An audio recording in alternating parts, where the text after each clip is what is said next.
Hello दोस्तों। तो स्वागत है आपका हमारे इस चैनल पर।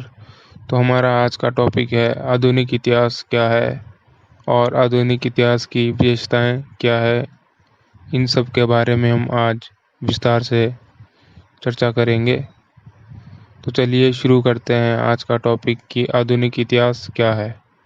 तो आधुनिक इतिहास एक ऐसा इतिहास माना जाता है जिसको इतिहासकारों ने न अपनी आंखों से देखा होता है और ना ही भोगा होता है और ना ही वो इतिहासकार उस समय में खुद रहा होता है। तो जो इतिहासकार की जो कल्पनाएं होती है आधुनिक इतिहास के बारे में, वह उसने ना देखी होती है और ना ही भोगी होती है। वह बस उसकी एक कल्पनाओं का उदाहरण होता है जो हम उसकी कल्पनाओं के माध्यम से देखते हैं। आधुनिक इतिहासकार जो होते हैं वे अपनी कल्पनाओं के माध्यम से इतिहास की घटनाओं का मूल्यांकन करते हैं। आधुनिक इतिहास इतिहास का एक बड़े भाग के रूप में भी देखा जाता है और आधुनिक इतिहास का जो आरंभ है वो कई कई देशों में अलग अलग समय में माना जाता है। जैसे उदाहरण के लिए यूरोप में आधुनिक इतिहास का आरंभ 15वीं और 16वीं शताब्दी से माना जाता है। तो ये था हमारा आधुनिक इतिहास क्या है। इसके बारे में हमने आपको विस्तार से बता दिया है। तो चलिए शुरू करते हैं। आधुनिक इतिहास की विशेषताएं क्या क्या है, इन सब के बारे में हम आपको विस्तार से बताते हैं। तो हमारी पहली विशेषता है पुनर्जागरण आंदोलन। तो आधुनिक इतिहास का जो आरंभ है वो यूरोप के पुनर्जागरण आंदोलन से शुरू माना जाता है, जो कि 15वीं तथा 16वीं शताब्दी से यूरोप में शुरू हुआ था।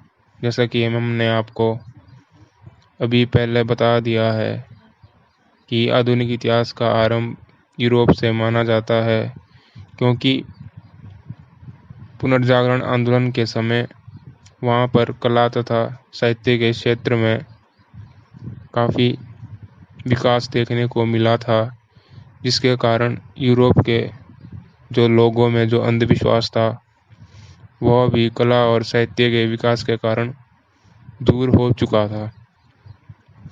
तो हमारी अगली हेडिंग है धर्म सुधार आंदोलन। तो धर्म सुधार आंदोलन जर्मनी के मार्टिन लूथर ने आरंभ किया था पोप के विरुद्ध, क्योंकि पोप ने यूरोप के लोगों में अंधविश्वास की भावना को भर दिया था।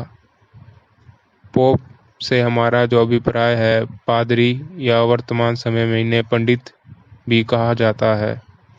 तो इन पादरियों ने लोगों के मन में अंधविश्वास भर दिया था। तो इस अंधविश्वास को दूर करने के लिए यह आंदोलन पूरे यूरोप में चलाया गया था और इस आंदोलन का जो मुख्य उद्देश्य था वो यूरोप के लोगों को अंधविश्वासों से दूर करना तथा पोप के अधिकारों में भी कमी करना तथा यूरोप में एक नई राष्ट्रीय भावना का विकास करना था, ताकि लोग अंधविश्वासों से दूर रहें। तो हमारी अगली हेडिंग है नई भौगोलिक खोजें। तो आधुनिक इतिहास के दौरान कई जगहों पर नई भौगोलिक स्थानों को खोजा गया। जैसे कि उदाहरण के लिए कोलंबस के एक नागरिक ने अमेरिका को खोज निकाला और वास्को डी गामा ने भारत को खोज निकाला। मतलब भारत का समुद्री मार्ग वास्को डी गामा ने खोज निकाला था। इस प्रकार आधुनिक इतिहास के दौरान कई भौगोलिक खोजें भी हुई। तो हमारी अगली हेडिंग है राष्ट्र राज्य तथा निरंकुश शासकों की स्थापना। तो आधुनिक इतिहास के दौरान जैसे कि हम जानते हैं कि आधुनिक इतिहास का जो आरंभ है वो मध्यकाल का जो इतिहास है जब वो समाप्त हुआ तो उसके बाद ही आधुनिक इतिहास का जो आरंभ हुआ। तो आधुनिक इतिहास के आरंभ के साथ साथ ही नए राष्ट्र राज्यों की स्थापना हुई तथा उन राज्यों में जो राजा थे वो निरंकुश थे। उन्होंने निरंकुश शासन स्थापित किया। उन्होंने अपनी मन मर्जी से अपनी शक्तियों का प्रयोग साम्राज्य को शक्तिशाली बनाने के लिए तथा न्याय प्रणाली, प्रशासनिक प्रणाली तथा मुद्रा व्यवस्था को एक जैसा स्थापित किया ताकि पूरे राष्ट्र में एक जैसी न्याय व्यवस्था, मुद्रा व्यवस्था तथा कानून व्यवस्था लागू की जा सके और राष्ट्र को शक्तिशाली बनाया जा सके। तो हमारी अगली हेडिंग है इंग्लैंड की शानदार क्रांति। तो इंग्लैंड की शानदार क्रांति, तो इंग्लैंड के जो राजा थे जेम्स और जो वहाँ की आम जनता और पार्लियामेंट थी, तो पार्लियामेंट और राजा के बीच हमेशा संघर्ष चला रहता था क्योंकि जेम्स पार्लियामेंट के जो निर्णय या नीतियाँ होती थी उनका विरोध करता था क्योंकि जो राजा था वो जनता के कल्याण के बारे में नहीं सोचता था क्योंकि वह अपने आप को ईश्वर का प्रतिनिधि समझता था। तो वह अपनी शक्तियों का प्रयोग अपनी इच्छा अनुसार करता था। इसलिए पार्लियामेंट और राजा के बीच हमेशा संघर्ष देखने को मिलता था। तो राजा के अत्याचारों से परेशान होकर वहाँ की पार्लियामेंट तथा जनता ने राजा के विरुद्ध संघर्ष तथा विद्रोह किया और इस विद्रोह में पार्लियामेंट की जीत हुई थी। तो हमारी अगली हेडिंग है अमेरिका की स्वतंत्रता का युद्ध। तो जैसे जैसे आपको पता है कि आधुनिक इतिहास का आरंभ होता गया तो अमेरिका जैसे नए देश की खोज भी हुई। तो वहाँ पर धीरे धीरे अंग्रेज लोग जो है जाने लगे। वहाँ पर उन्होंने अपनी 13 बस्तियाँ भी स्थापित की, पर जो ये बस्तियाँ थी 13, ये अंग्रेजी सरकार के अधीन आती थी। अंग्रेजी सरकार इन पर शासन करती थी और अंग्रेजी सरकार के द्वारा ही इन 13 बस्तियों के लोगों पर अत्याचार किया जाता था तथा इनका शोषण भी किया जाता था क्योंकि ये 13 बस्तियां ब्रिटिश सरकार के विरुद्ध इनकी नीतियों का भी विरोध करती थी तथा अपने लिए विधानसभा में आरक्षण की मांग भी करती थी। परंतु ब्रिटिश सरकार ने इन्हें ना ही कोई प्रतिनिधित्व दिया, ना ही कोई विधानसभा में सीट या स्थान दिया, जिसके कारण इन 13 बस्तियों ने अंग्रेजी सरकार के विरुद्ध विद्रोह किया और इस विद्रोह में इन 13 बस्तियों की जीत हुई और अंग्रेजी सरकार को पराजय का सामना करना पड़ा। तो चलिए हमारी अगली हेडिंग है फ्रांस की क्रांति। तो फ्रांस की क्रांति का जो मुख्य कारण था वो यह था कि वहाँ का जो राजा था वो निरंकुश और अत्याचारी था।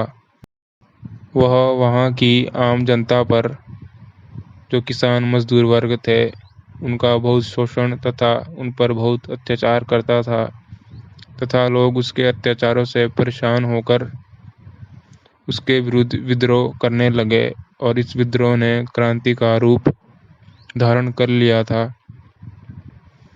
यह क्रांति 1789 की क्रांति के नाम से जानी जाती है और यह क्रांति 1789 में ही आरंभ हुई थी। इस क्रांति ने विश्व को समानता, स्वतंत्रता, देशभक्ति की भावना और भाईचारे का संदेश दिया कि किस तरह एक निरंकुश शासन को समाप्त करने के लिए जब जनता एक हो जाती है तो वह ऐसे निरंकुश राजाओं को मौत के घाट उतारकर ऐसी निरंकुश शासन व्यवस्था का अंत कर देती है जो आम जनता पर अत्याचार करते हैं। तो हमारी अगली हेडिंग है औद्योगिक क्रांति। तो औद्योगिक क्रांति का जो आरंभ है वो इंग्लैंड तथा उसके बाद यूरोप से माना जाता है। तो पहले जो घरेलू उद्योग होते थे तो वह धीरे धीरे समाप्त होते गए।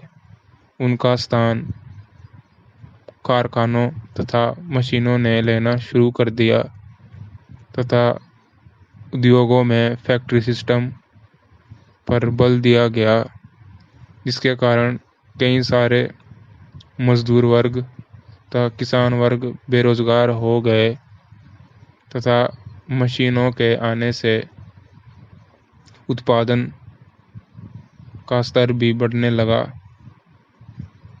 जिसके कारण औद्योगिक क्रांति ने एक विशाल रूप ले लिया था और जो काम पहले हाथों से होता था वह अब मशीनों के द्वारा किया जाने लगा था।